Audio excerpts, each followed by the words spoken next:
I'm Sarah Starr, and this is your space weather forecast for the day. We have some supercharged energy that is going to be lasting the next 72 hours. And this is because Mars is squared with Jupiter right now. So what does that mean? It means that you're going to feel restless today. It means that there's going to be frustration today. It is going to be pushing us to make moves to improve ourselves, which of course nobody likes to work on themselves, so it's not the best energy. However, our moon in Libra is going to stabilize some balance. It's going to lessen some of those emotions, or at least it's going to attempt to lessen those emotions. But we're going to see that we're taking on a little too much and we need to reel it in. Today, Mercury and Uranus are going to come together and they are going to spark new ideas and new thoughts. It is helping us stand in our own uniqueness to break away from the social norms of thoughts and thinking, which is also a good thing. Breaking out of the 3D matrix is always a good thing. And that Pisces energy that we are still in is going to help clear away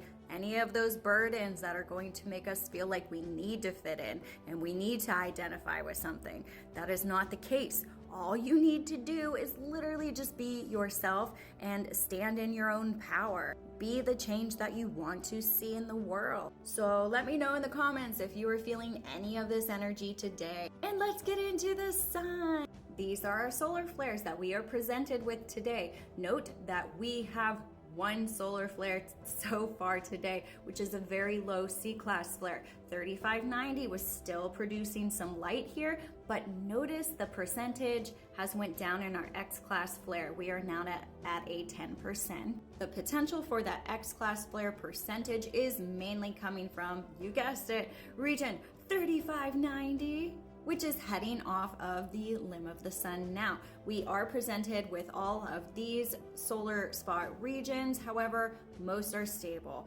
Let's check out this one. This is region 3590 today. The percentage has went down because our trailing leader spots have started to diminish just a little bit. It has dropped. The gamma complexity has went up in size. It has been going up and down in size from hour to hour. The number of sunspots has diminished because it is coming closer together. We are seeing decays yet again in these trailing spots, and there is a separation between these leader spots. Now our solar weather is expected to be low. We do have a chance of having these M-class flares and an R1 to R2 radio blackout. We do have obviously a slight chance of having an X-class flare from this specific region and a strong R3 radio blackout, which means that we will have a slight chance of having an S1 solar radiation storm because this proton level is at a 10%. So if we do have a larger solar flare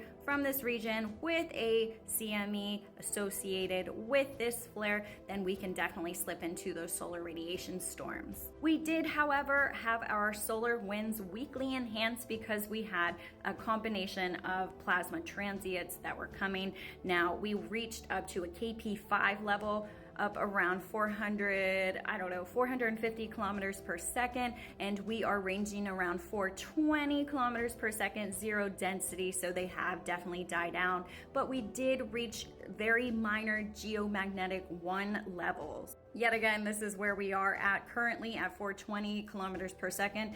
Yet again, density basically non-existent, but we will see a very weak enhancement in the next coming of days up until the 29th. There is zero geomagnetic forecast, so yet again, we'll be slipping around those KP2 and KP3 levels, probably between 300 and 400 kilometers per second. We may rise into 450, but it's going to be very nominal. And this is what our coronal hole has done so far. We have had a coronal hole that was at the top right here. It has dissipated thus since. This is our region 3590. You can see that it is brightly lit up, and we have these two very small coronal holes.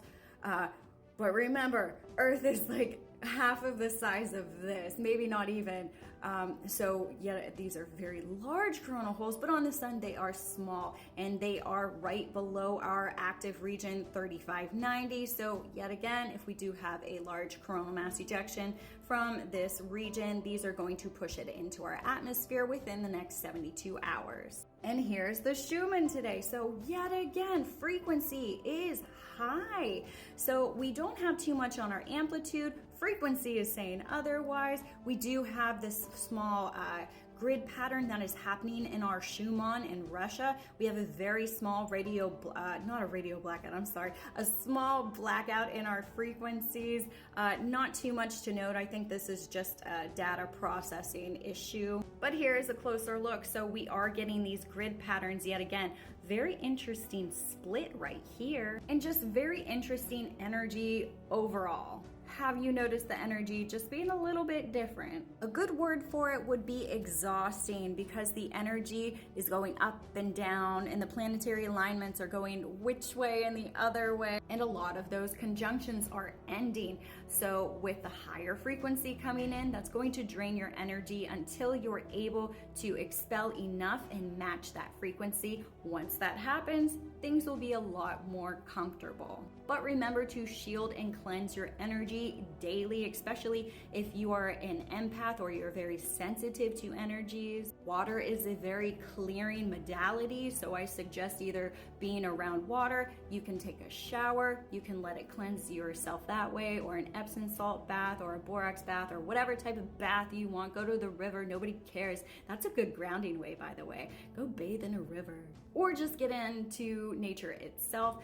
Very clearing, very grounding. Do some sun gazing, obviously not directly during like the peak of the sun, because you will get these sunspots in your eyes. Don't do that, not the best idea. But sun gazing or being out around our solar cosmic energy really does help clear a lot of things out, helps raise your frequency, gives you those aha epiphany moments. But there are some really interesting energies that are entering our planet right now. 2024 is very, very pivotal. There are some stepping stones, especially for those star seeds right now. We are going to have open contact event, so we need to prepare ourselves, because 2027 is kind of the cutoff date.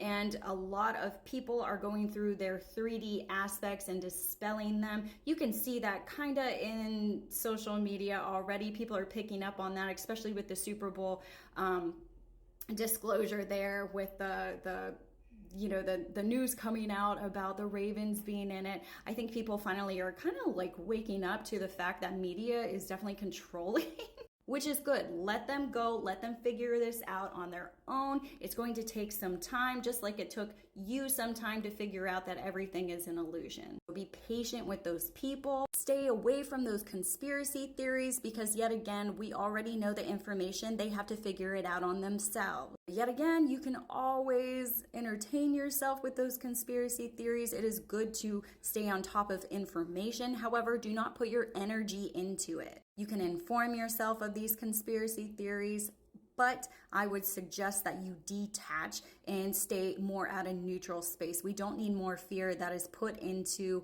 those conspiracy theories as other people are dispelling things from the 3D matrix, and we don't need to attach to that. We need to come out of that. They need to see that there's stable ground once you dive into that type of information, and we are mostly the example of all of that. But I will dive into that on another day. I will go ahead and post a video explaining all about the contact event that is coming up, the steps and the processes that are involved. So let me know in the comments what you're feeling. And as always, I'm Sarah Starr, and this has been your space weather forecast for the day. Love ya!